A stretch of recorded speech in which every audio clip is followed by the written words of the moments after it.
Pertama-tama perlu disadari para dewan juri apa sebenarnya latar belakang dan definisi dari MOCD, terutama pada kata-kata feminis dan juga egois.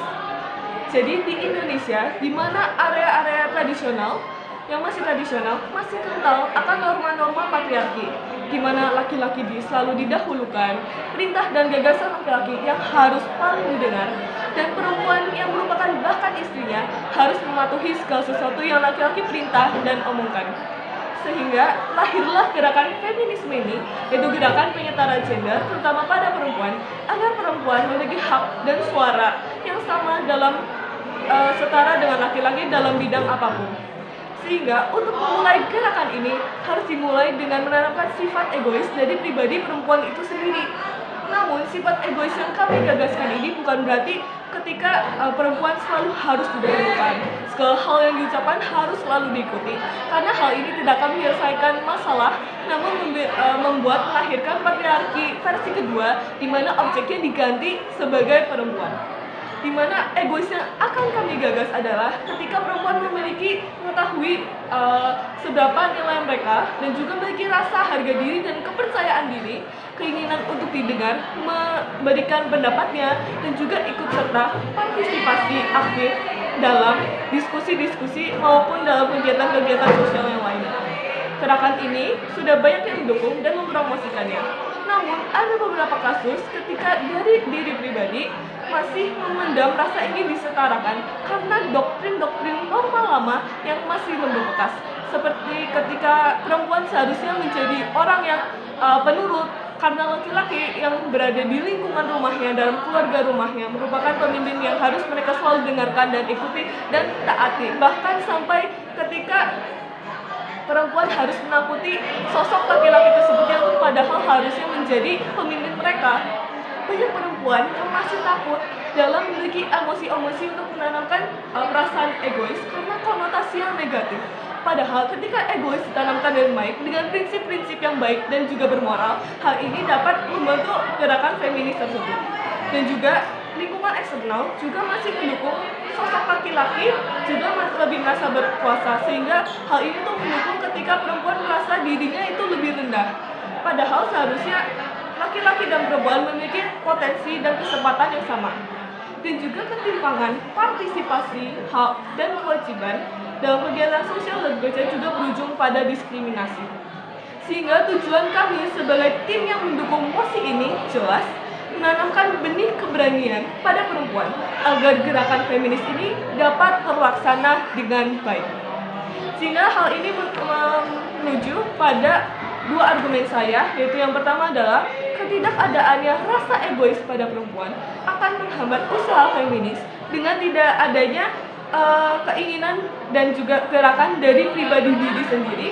Dan yang kedua adalah ketidaksetaraan antara laki-laki dan perempuan akan menghancurkan keseimbangan lingkungan sosial kerja dikarenakan adanya partisipasi monopoli maupun dominasi.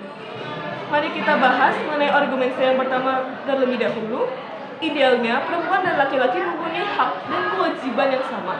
Namun, sangat disayangkan pada lapangannya, pada kenyataannya, hal ini sangat miris karena banyak kasus-kasus di mana laki-laki selalu didahulukan dan juga pendapat perempuan tidak digubris maupun tidak dibahas dengan lebih baik. Ketika perempuan berhasil menanamkan rasa egois ketika mengetahui nilai mereka, potensi mereka yang sebenarnya sangat tidak jauh dengan laki-laki dan juga bahkan setara, tidak akan pernah lebih rendah dari mereka, dan juga berani berpartisipasi hadir dalam kegiatan-kegiatan sosial dan kerja, melakukan diskusi, menyetarakan pendapat. Satu perempuan yang melakukan hal tersebut, menanamkan rasa keegoisan tersebut, akan menjadi model bagi yang lain, mendorong perempuan lain untuk melakukan hal yang sama, sehingga hal ini juga dapat membentuk komunitas yang semakin kuat mengenai gerakan feminis yang dapat menyetarakan kesetaraan gender dengan lebih baik. Dan ketika satu perempuan ini sudah aktif dalam suatu lingkungan, misalnya lingkungan sosial, lingkungan kerja, ikut dalam rapat dan lain-lain, ini akan memperlihatkan kepada laki-laki bahwa perempuan juga bisa. Laki-laki seharusnya yang memiliki doktrin-doktrin seperti yang lama, seperti perempuan itu hanya alat untuk membuat anak ataupun membantu mereka, seperti melaksanakan pekerjaan rumah, nyapu, ngepel, dan juga bahkan hal-hal kecil seperti menyiapkan makanan maupun menyuci piring kotor itu dilakukan oleh perempuan. Dengan perempuan yang seperti ini dapat memperlihatkan kepada laki-laki, perempuan-perempuan yang berani untuk membuka suara dan juga berani untuk berpartisipasi akan mengubah mindset laki-laki bahwa perempuan itu bisa juga menjadi pemimpin yang bijaksana, dapat diandalkan, dan juga kreatif. Kita harusnya sepatutnya bangga karena kita juga memiliki Presiden Indonesia perempuan, yaitu Megawati, dan hal ini juga mendukung juga perempuan-perempuan lain untuk berkarya dan mengutarakan pendapatnya, dapat berpartisipasi dalam suatu kegiatan. Dan juga lanjut kepada argumen saya yang kedua, di mana ketidaksetaraan antara laki-laki dan perempuan akan menghancurkan lingkungan sosial karena adanya partisipasi yang mendominasi. Saya akan gambarkan dalam komparatif, ketika laki-laki merasa lebih bertanggung jawab maupun hebat, mereka akan dapatkan gaji lebih tinggi dan mudah untuk promosi, di mana perempuan dinilai lembek dan juga tidak bertanggung jawab, hingga memiliki gaji rendah, bahkan dilecehkan secara verbal. Seperti, kenapa kamu bekerja, padahal kan suamimu sudah menafkahi kamu, seharusnya kamu di rumah hanya untuk menjaga anak dan juga membersihkan rumah. Padahal itu sama sekali tidak benar. Ketika hal tersebut dinormalkan, maka lingkungan tersebut menghancurkan mimpi-mimpi perempuan lain untuk memimpin masa depan bangsa, dan juga moral-moral tersebut akan hancur.